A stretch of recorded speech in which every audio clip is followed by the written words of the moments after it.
ज्वारीच्या पिठाची इंटरेस्टिंग गोष्ट तुम्हाला माहिती आहे का? ज्वारीच्या पिठापासून खमंग पदार्थही तयार करता येतात आणि पारंपरिक भाकरीही तयार करता येते. नमस्कार, आऊचा खाऊ या युट्यूब चॅनलवर मी मेधा तुमच्या सगळ्यांचं मनापासून स्वागत करते. तुम्ही जर मी सांगितलेलं परफेक्ट प्रमाण आणि परफेक्ट रेसिपी फॉलो केली तर ज्वारीच्या पिठापासून तुम्ही खमंग अशा पुऱ्या करू शकता. चला तर रेसिपी बघूया.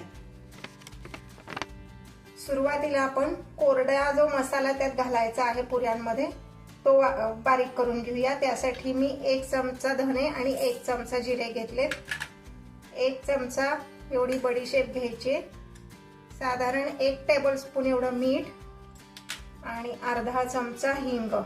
हे सगळं आधी मी बारीक करून घेणार आहे आणि मग त्यामध्ये मिरच्या घालून पुन्हा बारीक करणार आहे. आधी हे बारीक करूया. आता ह्यामध्ये मी घालणार आहे 3 हिरव्या मिरच्या आणि थोडंसं आलं. तुम्हाला आवडत असेल तर तुम्ही लसूण घातलात तरी चालेल. आमच्याकडे लसूण आवडत नाही म्हणून मी घालत नाही. आता हे आपण भरड करूया. हा कोरडा मसाला मी एका मोठ्या भांड्यातच काढून घेतलाय. ह्यात आता आपण सगळी पिठं घालणार आहोत.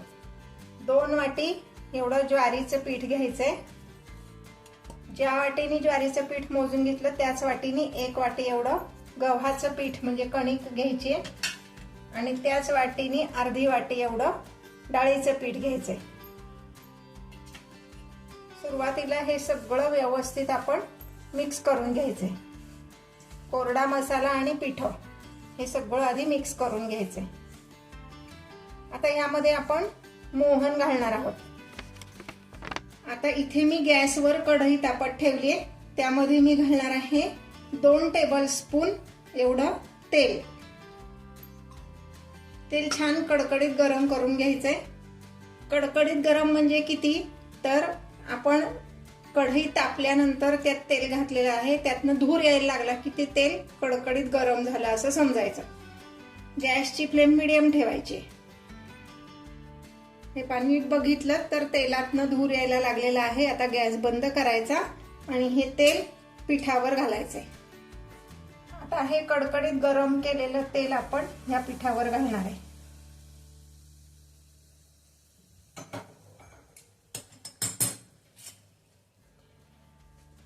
हे तेल सगळ्या पिठाला व्यवस्थित लावून घ्यायचंय.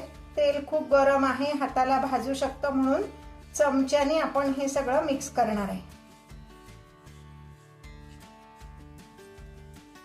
या छोट्या छोट्या ज्या टिप्स मी सांगते त्या नक्की फॉलो करा. त्यासाठी पूर्ण व्हिडिओ बघा, म्हणजे तुमची रेसिपी अगदी छानच होणार. आता तेल पिठामध्ये बऱ्यापैकी मिक्स झाले, ते गार झालं असेल. आता आपण हाताने सगळं तेल पिठाला लावून घेऊया. हे मोहन पिठाला सगळीकडे व्यवस्थित लागलं की पुरी अगदी छान खुसखुशीत होते. हे तेल व्यवस्थित लावून घेतलंय पिठाला. आता ह्यामध्ये मी घालणार आहे 1 चमचा एवढा ओवा. ओवा घालताना नेहमी असा हातावर चोळून घालावा, म्हणजे त्याचा स्वाद छान लागतो. आपण जे मिरची आणि आलं वाटून घेतलं होतं ते घालणार आहोत आता. आणि भरपूर अशी कोथिंबीर, म्हणजे साधारण अर्धी वाटी तरी बारीक चिरलेली कोथिंबीर घालायची. हे सगळं व्यवस्थित मिक्स करून घ्यायचे. आता हे पीठ आपण भिजवून घेणार आहोत. पण पीठ भिजवताना गार पाण्यात भिजवायचं नाहीये, थोडंसं कोमट पाणी करून घ्यायचंय. तुम्हाला दाखवते मी किती कोमट करायचं. तर आपण त्यामध्ये बोट जर बुडवलं तर आपण एखादा मिनिट त्यात बोट बुडवून ठेवू शकतो, इतपतच गरम करायचंय. थोडं थोडं पाणी घालायचंय अंदाज घेत घेत. सगळ्यात शेवटी मी सांगते तुम्हाला किती पाणी लागलं ते. पण हे पीठ अगदी घट्ट नाही मळायचं, म्हणजे जसं आपण नेहमीच्या साध्या पुऱ्या करायला मळतो तसं नाही, किंचित सैलसर ठेवायचे.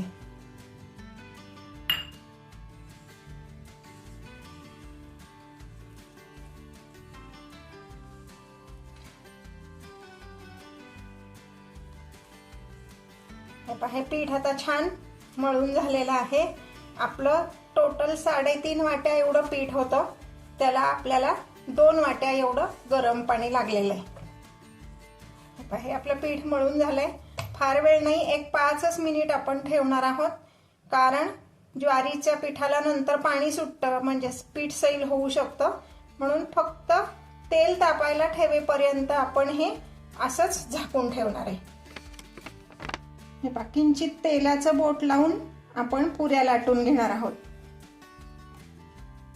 अगदी हलक्या हाताने लाटायचे.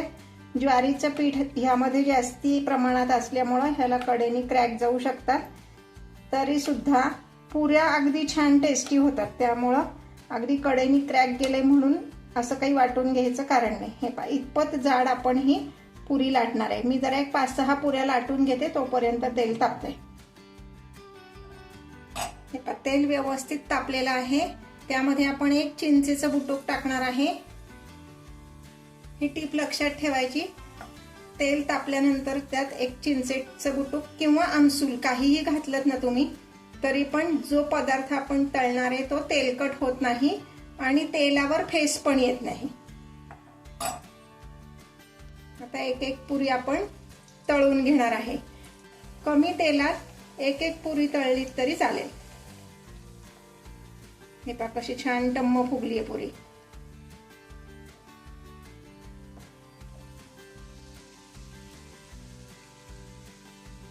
मीडियम फ्लेमवर आपण सगळ्या पुऱ्या तळणार आहोत.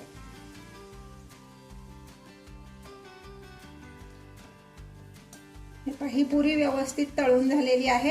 आता मी ही पुरी एका प्लेटमध्ये काढून ठेवते आणि बाकीच्या पुऱ्या तळून घेते. हे पहा, आपल्या ज्वारीच्या तिखट पुऱ्या सर्विंगसाठी तयार आहेत. या वाटीमध्ये सॉस आहे. तुम्हाला हवं ते सॉस तुम्ही घेऊ शकता, म्हणजे टोमॅटो सॉस, कैरीचं सॉस किंवा आवळ्याचा सॉस. सगळ्याच्या रेसिपीज आपल्या चॅनलवर तुम्हाला बघायला मिळतील.